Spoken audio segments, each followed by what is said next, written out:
Mein Chef weiß nicht, dass ich seine Frau bin. Ich heiße Clara. Jeden Tag sitze ich an einem kleinen Schreibtisch vor seinem großen Büro. Ich nehme seine Anrufe entgegen. Ich bereite seine Unterlagen vor. Jeden Morgen bringe ich ihm seinen Kaffee. Er sieht mich an, aber er sieht mich nicht wirklich. Für ihn bin ich nur Clara, seine Assistentin, aber für mich ist er Albert, mein Ehemann. Das ist eine ungewöhnliche Geschichte. Sie ist traurig, aber sie handelt auch von Liebe, Geduld und davon, auf jemanden zu warten, obwohl alle sagen, man solle aufhören. Ich bin in einem kleinen Dorf aufgewachsen. Es war ein ruhiger Ort mit grünen Bäumen, kleinen Häusern und einem blauen Fluss. Die Menschen dort hatten nicht viel Geld, aber das Leben war einfach und herzlich. Albert wohnte ganz in der Nähe unseres Hauses. Wir kannten uns seit unserer Kindheit. Wir spielten am Fluss. Wir gingen gemeinsam zur Schule. Er war freundlich, stark und immer voller Träume. Wenn er lächelte, fühlte ich mich sicher. Als wir älter wurden, wurde aus unserer Freundschaft Liebe. In unserem Dorf heirateten die Menschen jung. Als ich 18 war und Albert 20, wurden wir Mann und Frau. Unsere Hochzeit war klein.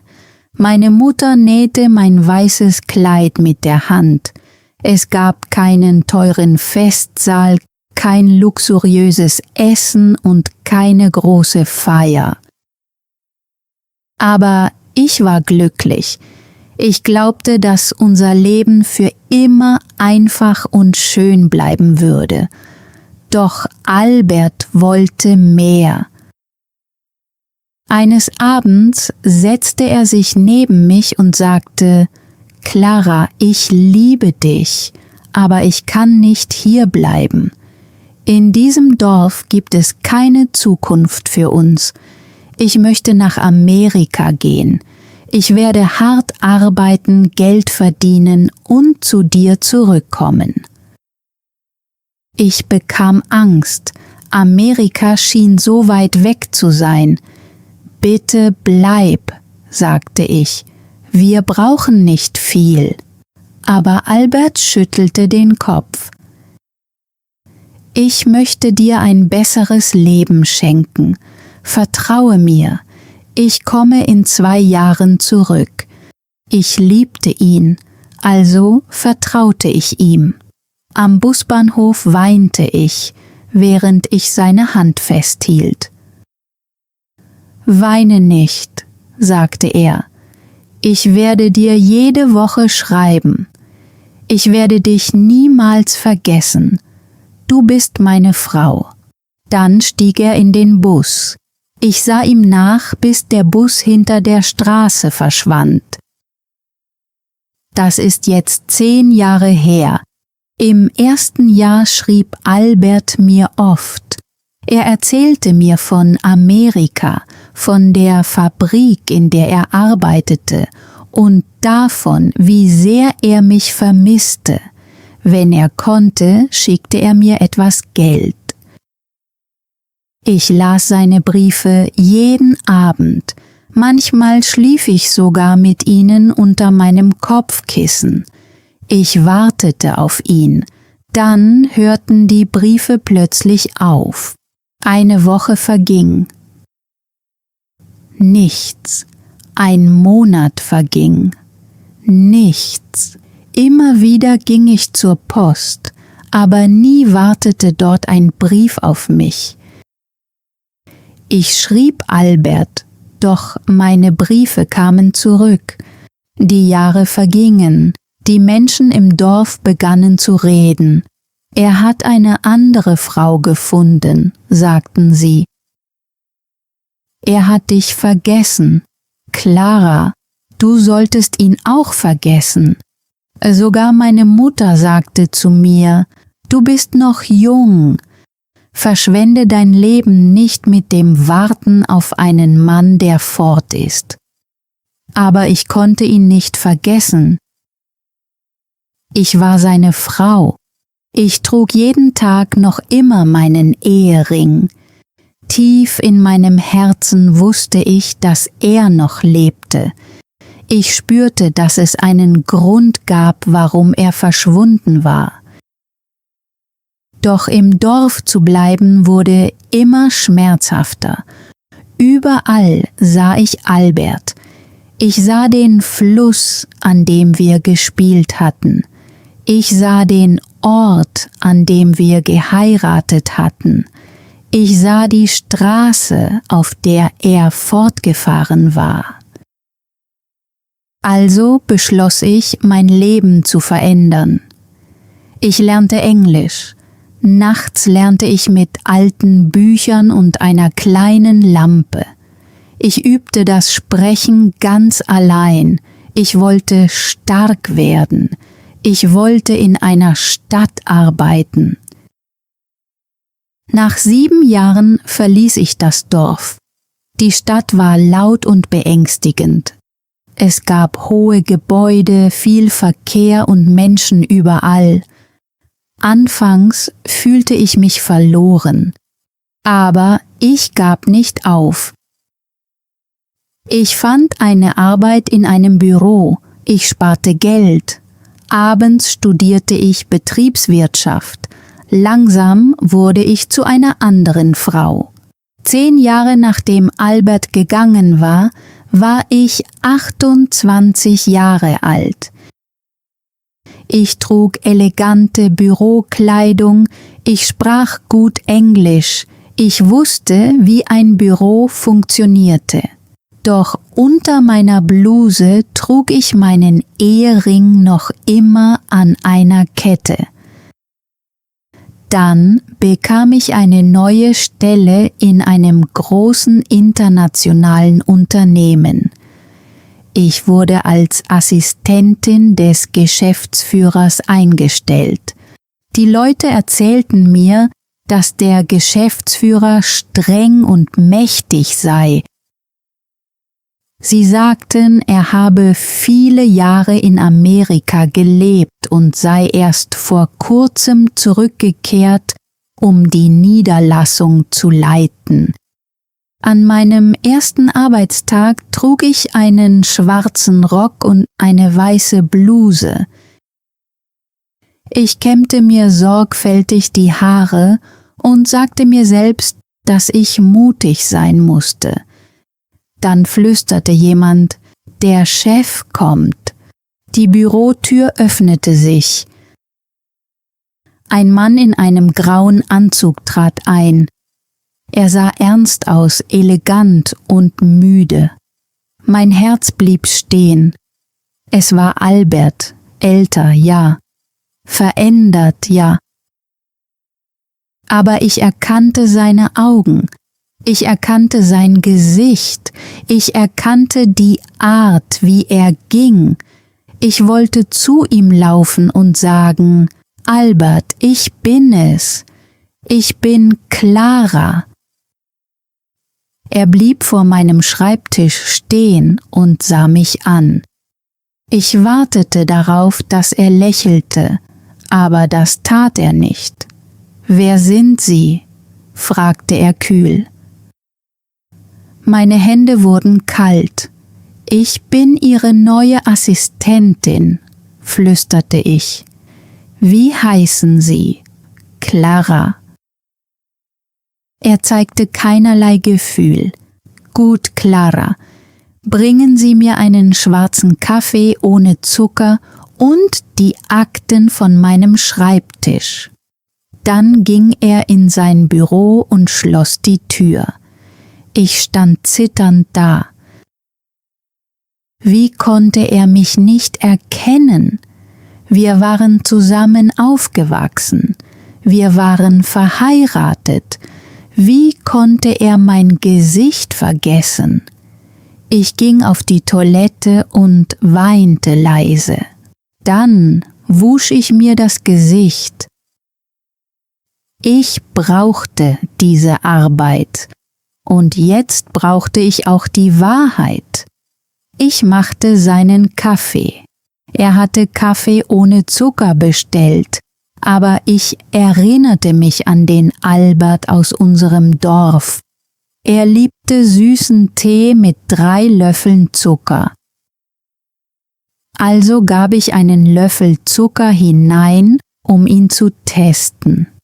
Als er den ersten Schluck nahm, hielt er kurz inne. Dann sah er auf die Tasse. »Hier ist Zucker drin«, sagte er. »Es tut mir leid, Sir«, antwortete ich. Er nahm noch einen Schluck. Dann veränderte sich sein Gesicht ganz leicht. »Das kommt mir irgendwie bekannt vor«, sagte er. Mein Herz machte einen Sprung. Bekannt. Vielleicht war der alte Albert tief in seinem Inneren noch immer da. Die Tage wurden zu Wochen. Jeden Tag arbeitete ich an Alberts Seite, doch er wusste immer noch nicht, wer ich war.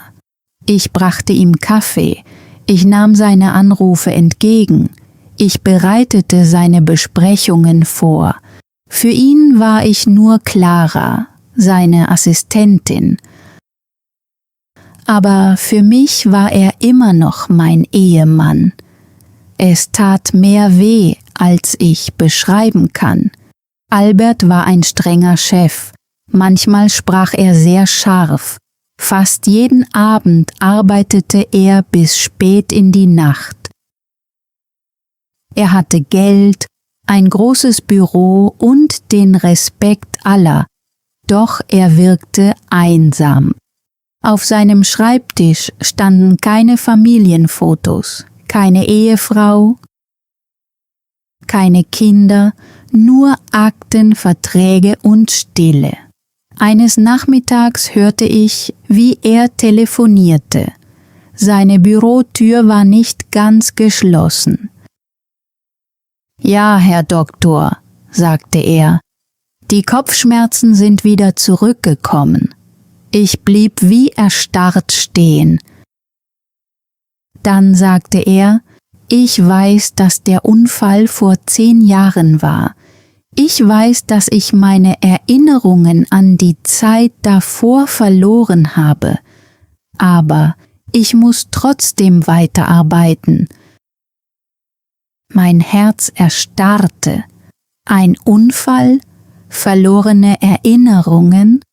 Ich hielt mir die Hand vor den Mund. Jetzt verstand ich alles.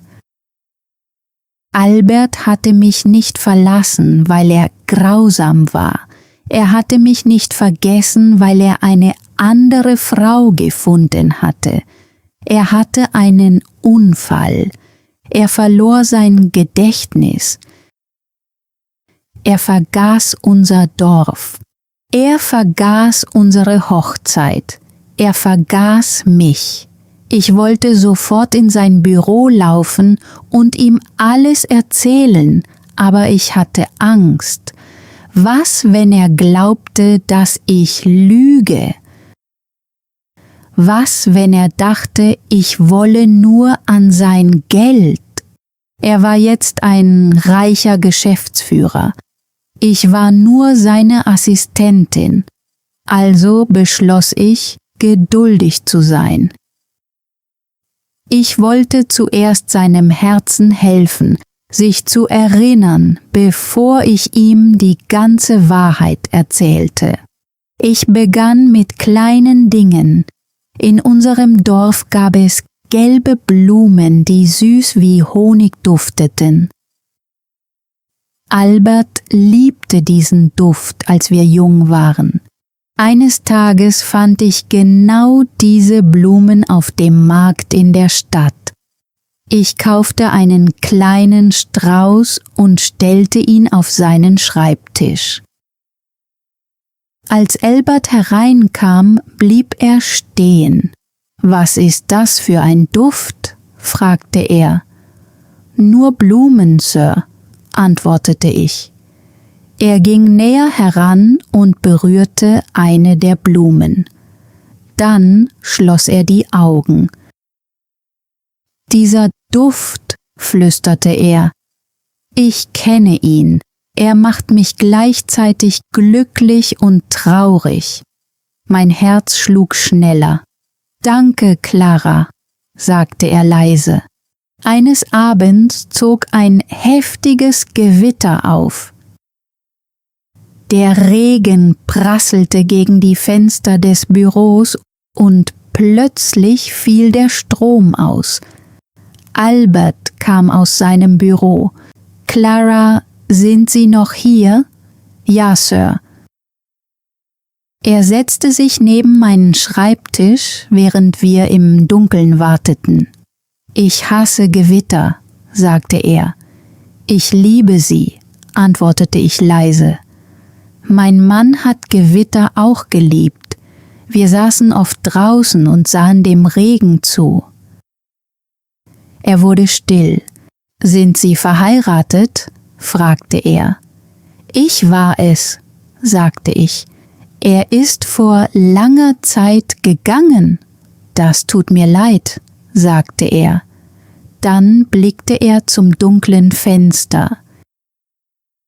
»Ich glaube, ich war nie verheiratet. Zumindest haben mir das die Ärzte nach dem Unfall gesagt. Aber manchmal habe ich das Gefühl, etwas sehr Wichtiges verloren zu haben, als hätte ich mein Herz irgendwo zurückgelassen.« Tränen stiegen mir in die Augen. »Vielleicht haben Sie das«, flüsterte ich.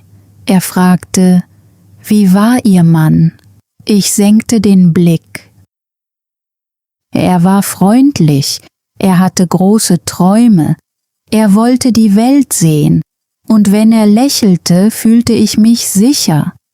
Albert hörte aufmerksam zu. »Er klingt wie ein guter Mensch«, sagte er. »Warum ist er nicht zurückgekommen?« »Ich glaube, er hat sich verirrt«, sagte ich. »Ich glaube, er hat den Weg nach Hause vergessen.« Albert schwieg lange. »Wenn er Glück hat«, sagte er schließlich, »wird er den Weg zurückfinden.« Nach dieser Nacht wurde Albert mir gegenüber viel freundlicher. Er fragte mich, wie mein Tag gewesen war. Er lächelte häufiger und eines Nachmittags lud er mich zum Mittagessen ein. Er sagte, es sei wegen der Arbeit. Aber wir sprachen überhaupt nicht über die Arbeit. Im Restaurant sah er mich an und sagte, »Clara, ich fühle mich ruhig, wenn ich in Ihrer Nähe bin. Ich weiß nicht warum.« »Ich fühle mich in Ihrer Nähe auch ruhig«, antwortete ich. »Nennen Sie mich Albert«, sagte er. Seinen Namen auszusprechen fühlte sich an, als würde ich die Vergangenheit berühren. Dann fragte er, »Woher kommen Sie?« »Aus einem kleinen Dorf«, sagte ich, »weit von hier entfernt.« Er sah überrascht aus. »Manchmal träume ich von einem Dorf«, sagte er. »Dort gibt es einen Fluss und ein Mädchen mit langen Haaren. Sie lacht, aber ich kann ihr Gesicht nicht erkennen.« Meine Hände begannen zu zittern. Ich öffnete meine Tasche und nahm ein altes Schwarz-Weiß-Foto heraus. Es war von unserem Hochzeitstag. Wir standen darauf am Fluss. »Albert«, sagte ich möchte Ihnen etwas zeigen.« Ich legte das Foto auf den Tisch. Er hob es auf und starrte lange darauf. Sein Gesicht wurde blass. »Wer ist das?« flüsterte er. »Schauen Sie genau hin«, sagte ich. Er betrachtete den jungen Mann auf dem Foto. Dann berührte er sein eigenes Gesicht. Danach sah er die junge Frau neben ihm an. Dann blickte er zu mir. »Das bin ich«, sagte er. »Ja, und diese Frau«, seine Stimme brach, »das sind Sie.« »Ja«, flüsterte ich bin Clara, ich bin Ihre Frau.« Das Foto glitt ihm aus der Hand. Er bedeckte sein Gesicht. »Clara«, flüsterte er immer wieder. Plötzlich sah er mich an. »Ich erinnere mich an den Bus«, rief er weinend. »Ich erinnere mich daran, dass ich versprochen habe, zurückzukommen. Ich erinnere mich an das weiße Kleid deiner Mutter. Ich erinnere mich an dich.« Tränen liefen ihm über das Gesicht. »Ich habe dich vergessen«, sagte er. »Ich habe dich 10 Jahre lang allein gelassen.« Ich nahm seine Hand. »Du hast dich nicht entschieden, mich zu vergessen«, sagte ich. »Du wurdest verletzt, aber jetzt bist du hier.« Er drückte meine Hand fest. »Als ich dich zum ersten Mal im Büro sah, hat mein Herz etwas gespürt«, sagte er. Ich konnte es nicht verstehen. Jetzt weiß ich es. Du warst es. Er kam um den Tisch herum und nahm mich in die Arme. Die Menschen im Restaurant sahen zu uns herüber, aber das war mir egal. Nach 10 Jahren hielt ich meinen Ehemann endlich wieder in meinen Armen. »Ich liebe dich, Clara«, flüsterte er. »Ich liebe dich auch, Albert.« An diesem Tag kehrten wir nicht mehr ins Büro zurück. Stattdessen gingen wir stundenlang im Park spazieren. Er fragte nach meiner Mutter, nach unserem Dorf und nach meinem Leben. Dann zeigte ich ihm meinen Ehering, den ich an einer Kette um den Hals getragen hatte. Er berührte ihn ganz vorsichtig.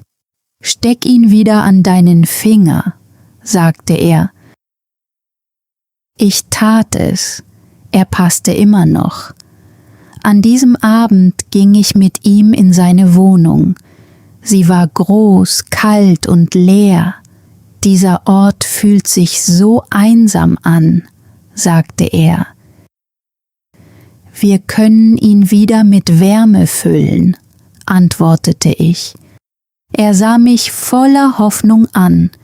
»Ich muss erst wieder lernen, dein Ehemann zu sein«, sagte er. »Können wir langsam anfangen? Darf ich noch einmal um dich werben?« Ich lächelte unter Tränen. »Ja«, sagte ich, »wir können noch einmal von vorne anfangen.« So begannen wir noch einmal, ganz langsam. Ich zog nicht sofort bei Albert ein. Wir gingen miteinander aus wie 2 Menschen, die sich zum ersten Mal kennenlernen. Wir aßen gemeinsam zu Abend, spazierten durch den Park und redeten stundenlang. Er erzählte mir von seinem Leben in Amerika. Ich erzählte ihm von den Jahren, in denen ich gelernt und gearbeitet hatte. Manchmal lachten wir, manchmal weinten wir. Albert fühlte sich oft schuldig. »Ich habe 10 Jahre verloren«, sagte er. »Wir hätten eine Familie haben können.« Ich nahm seine Hand und sagte, »Lebe nicht in der Vergangenheit. Wir haben immer noch eine gemeinsame Zukunft. Später gab er mir eine wichtige Position in seinem Unternehmen.